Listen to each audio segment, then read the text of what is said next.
नमस्कार, मेरा नाम हिमांशु जांगड़ है। आप देखना शुरू कर चुके हैं भिलाई टाइम्स। गौरतलब है, पंडित प्रदीप मिश्रा की कथा का आयोजन भिलाई में किया जा रहा है। पूरा भिलाई इस समय भक्तिमय वातावरण में डूबा हुआ है। लेकिन आखिर पंडित प्रदीप मिश्रा हैं कौन? वो कथावाचक कैसे बने? उनके परिवार में कौन कौन है और उनके जीवन का वृत्तांत क्या है? इस वीडियो के माध्यम से हम आपको इसकी पूरी जानकारी देंगे।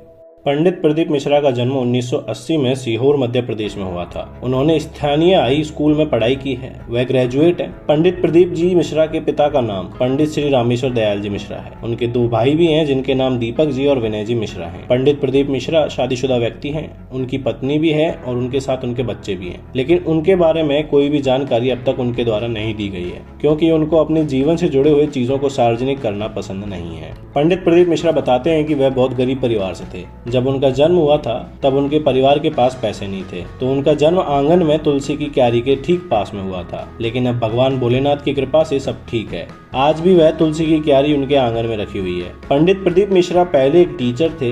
वे एक स्कूल में पढ़ाते थे। पंडित प्रदीप मिश्रा ने हिंदू धर्म शास्त्र की विद्या ली और अब वे कथाकार हैं। वह इतने जाने माने कथाकार हैं कि लोग उन्हें सीहोर वाले बाबा के नाम से भी जानते हैं। बचपन में पंडित प्रदीप मिश्रा अपने माता पिता के साथ गाँव में आयोजित विभिन्न कथा और प्रवचन में जाया करते थे। वहीं से उनका रुझान आध्यात्म की ओर होने लगा। बाद में वे एक निजी स्कूल में शिक्षक के रूप में कार्य करने लगे। साथ ही वह अपने गाँव में पंडित का काम किया करते थे। 10 साल तक शिक्षक के रूप में काम करने के बाद उन्होंने नौकरी छोड़ दी। 1999 में पंडित प्रदीप ने अपने गांव में छोटे छोटे आयोजनों में कथा पाठ करना शुरू किया। अपनी एक कथा में उन्होंने बताया कि कैसे उन्होंने श्रीमद् भगवत कथा का प्रचार करना शुरू किया। उन्होंने बताया कि गांव में गीताबाई पाराशर नाम की एक महिला रहती थी, जो गांव के विभिन्न घरों में खाना बनाती थी। अपने पति की मृत्यु के बाद उन्होंने अपने घर में एक श्रीमद् भगवत गीता कथा आयोजित करने का निर्णय लिया। पंडित प्रदीप, जो उस समय गाँव के पंडित के रूप में कार्यरत थे, उन्होंने आश्वासन दिया कि वे उनके घर पर श्रीमद् भगवत गीता का पाठ करके उनका संकल्प पूरा करेंगे। हालांकि गीताबाई ने विनम्रता से इस प्रस्ताव को अस्वीकार कर दिया और कहा कि पंडित प्रदीप मिश्रा ने दीक्षा नहीं ली,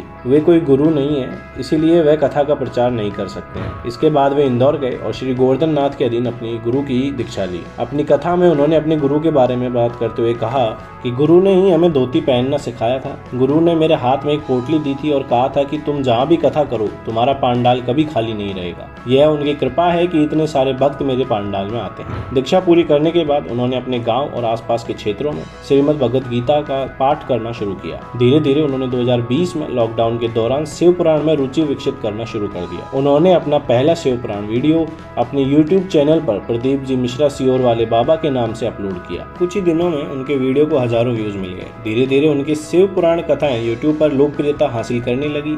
लॉकडाउन के बाद उन्होंने रुद्राक्ष महोत्सव के साथ ही सीहोर में शिव पुराण कथा का आयोजन किया। आयोजन वाले दिन हजारों की संख्या में लोग कार्यक्रम में जुटने लगे। भारी ट्रैफिक जाम के कारण सड़कें जाम हो गई। बाद में कार्यक्रम बीच में ही समाप्त कर दिया गया। पंडित प्रदीप को उम्मीद नहीं थी कि उनकी YouTube वीडियो देखने के बाद ही वहां इतने लोग जमा हो जाएंगे। अपनी एक कथा में उन्होंने अपने अनुयायियों के प्रेम की खुशी में आंसू भी बहाए। उन्होंने अपने अनुयायियों से उन्हें रुद्राक्ष प्रदान नहीं करने और कार्यक्रम निर्धारित होने से कुछ दिन पहले समाप्त करने के लिए माफी भी मांगी। इसके बाद उन्होंने अपने कथा और प्रवचनों को प्रसारित करने के लिए हिंदी टीवी चैनल आस्था के साथ सहयोग किया। पंडित प्रदीप मिश्रा ने कुबेरेश्वर धाम मंदिर का निर्माण किया है और मध्य प्रदेश के सीहोर में श्री विठलेश सेवा समिति भी शुरू की है, जो लोगों को मुफ्त भोजन, गांव कल्याण सेवाएं और मुफ्त चिकित्सा सुविधाएं भी प्रदान करती हैं। हालांकि पंडित प्रदीप मिश्रा कुछ कंट्रोवर्सीज में भी घिरे हैं, जैसे कि 2023 में महाशिवरात्रि की पूर्व संध्या पर उन्होंने मध्य प्रदेश में रुद्राक्ष महोत्सव का आयोजन किया था। कार्यक्रम में उम्मीद से ज्यादा लोग जमा हो गए थे,